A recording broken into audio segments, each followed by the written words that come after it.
Berada di pinggiran Sungai Musi, tepatnya di seberang Ulu, terdapat kampung berukuran 165,9 kali 85,6 meter yang dikenal dengan nama Kampung Kapitan, merupakan kampung etnis Tionghoa pertama di Kota Palembang.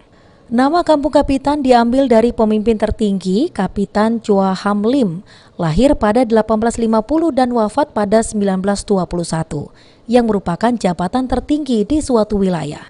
Kampung ini banyak menyimpan sejarah, terutama etnis Tionghoa.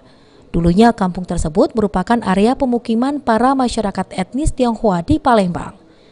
Hingga akhirnya menjadi pusat pemerintahan untuk wilayah seberang Ulu, tepatnya di masa pemerintahan kolonial Belanda. Di kampung ini terdapat 2 rumah tua bernuansa Tionghoa di sana. Lebar rumah tersebut sekitar 24 kali 50 meter yang dilengkapi 4 kamar besar dan 2 kamar kecil di setiap rumah. Sejumlah pengunjung, Feni dan Linda, yang datang ke Kampung Kapitan ini sangat takjub dengan sejarah-sejarah tentang kampung tersebut. Banyak sejarah-sejarah yang belum saya ketahui, kayak misalnya sejarah dari Kerajaan Sriwijaya dan Kerajaan Majapahit. Masuk di ilmu baru sih. Terus mahal nggak harga tiketnya? Lumayan murah banget, malah dengan cuma 5.000 bisa masuk langsung lihat-lihat ke daerah ini, dan situasinya di sini adem.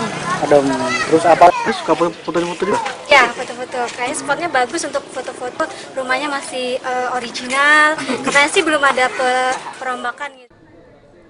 Untuk masuk ke tempat wisata ini, pengunjung cukup membayar tiket masuk sebesar Rp5.000 saja. Heru Wahyudi, PAL TV.